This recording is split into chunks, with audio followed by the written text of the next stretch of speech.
Hello everyone, Hare Krishna to all of you. आज हमारा self improvement journey का डे 53 है और आपका इस जर्नी में फिर से स्वागत है। तो आज का दिन अच्छा था, बट मैं कहूँगी कि एक्साइटिंग तो नहीं था बिल्कुल भी, बिकॉज आज कुछ भी नहीं हुआ। एंड उसके पीछे रीज़न है क्योंकि आज मेरी तबीयत बिल्कुल ठीक नहीं थी और शाम के टाइम पे तो मेरा मूड बहुत ही अजीब सा था। मतलब ना किसी से बात करने का मन कर रहा है, ना हंसने का मन कर रहा है, ना लाइक कुछ भी नहीं। अजीब सा मूड था कि कुछ खाने का भी मन नहीं है, कुछ भी नहीं। तो लिटरली मैंने इवनिंग के टाइम पे आज कुछ नहीं किया। मैंने जो काम करना था वो भी बहुत मुश्किल से हुआ क्योंकि आज पता नहीं मेरी तबीयत बहुत डाउन लग रही थी मुझे, और मेरी नहीं, घर पे सबकी तबीयत थोड़ी डाउन थी। और घर पे जो काम करना था उसके लिए भी ऐसा हो रहा था कि यार ये करेगा कौन। बट मम्मी शॉप पे थे तो ऑब्वियसली करना तो था ही। तो ज़्यादा काम तो कुछ था नहीं क्योंकि सुबह से किसी की तबीयत ठीक नहीं थी, तो जो सुबह से खाना था वो पूरा बचा हुआ था। तो शाम को खाना बनाने की ज़रूरत थी नहीं, तो हमने सब्ज़ी में दाल बनाई ताकि सब खा लें दाल के साथ रोटी। एंड तो दाल हमने जल्दी बना ली थी और मैंने तो खाना बहुत जल्दी खा लिया था। मतलब आज 6 बजे से पहले इवन खा लिया था क्योंकि मैं आज वर्कआउट करने के लिए गई थी तो मुझे बहुत भूख लग रही थी।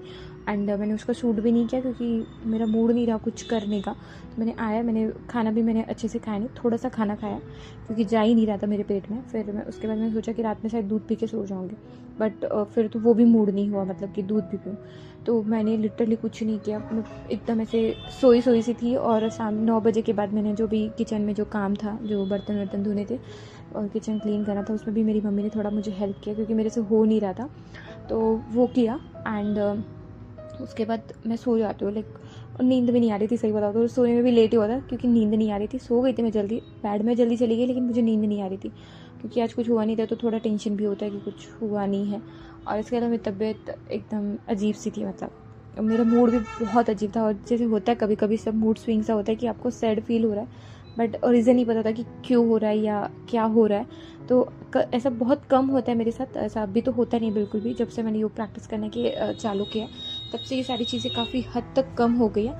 बट कल सडनली मेरा मूड थोड़ा सा अजीब था एंड मुझे भी नहीं समझ रहा था कि ऐसा क्यों हो रहा है। तो बस ख़राब मूड के साथ मैं सो जाती हूँ, जो कि बिल्कुल सही नहीं है क्योंकि जब भी मैं ऐसे मूड के साथ सोती हूँ तो सुबह भी सेम मेरा मूड रहता है, एनर्जी वैसी रहती है जैसे मैं रात में सोई हूँ। तो हमेशा अगर कभी कुछ हुआ है तो मोस्टली मैं सॉर्ट आउट करके सोती हूँ रात में, बट आज रात में ऐसा कुछ भी नहीं था, सब कुछ उल्टा था। तो मैं वैसे ही सो जाती हूँ। मैंने ना बुक रीड की ना मेडिटेशन की क्योंकि मेरा कुछ भी करने का मूड नहीं था। लिटरली मैं कुछ भी करने का मूड नहीं था, बड़ा अजीब सा मूड था। मेरे को ऐसा मन कर रहा था कि कोई मेरे से बात भी कर रहा था तो ऐसे मुझे चिड़चिड़ मच रही थी। तो मैंने कहा नहीं करनी, कुछ भी नहीं करना। तो बस कुछ अजीब सा था थोड़ा सा दिन, पर ठीक है यार, जैसा भी था। तो आप लोगों का आज का दिन कैसा था बताना मुझे नीचे कमेंट करके। मेरा दिन तो मैंने बता दिया कि कैसा था, थोड़ा अजीब सा मूड था। एंड ये करने के बाद, मतलब पढ़ाई करने के बाद मैंने कुछ नहीं किया। घर पे भी ज़्यादा कुछ काम था नहीं एंड वैसे मूड भी नहीं था तो मैंने कुछ किया नहीं, ना पढ़ाई करी ना दूसरा कुछ काम किया। मेरा खुद का भी जो काम पेंडिंग में था वो भी मैंने कंप्लीट नहीं किया, वैसे ही सो गई थी। तो चलिए, दैट्स इट फॉर टुडे। मिलते हैं कल। और कभी कभी होता है यार अजीब सा दिन।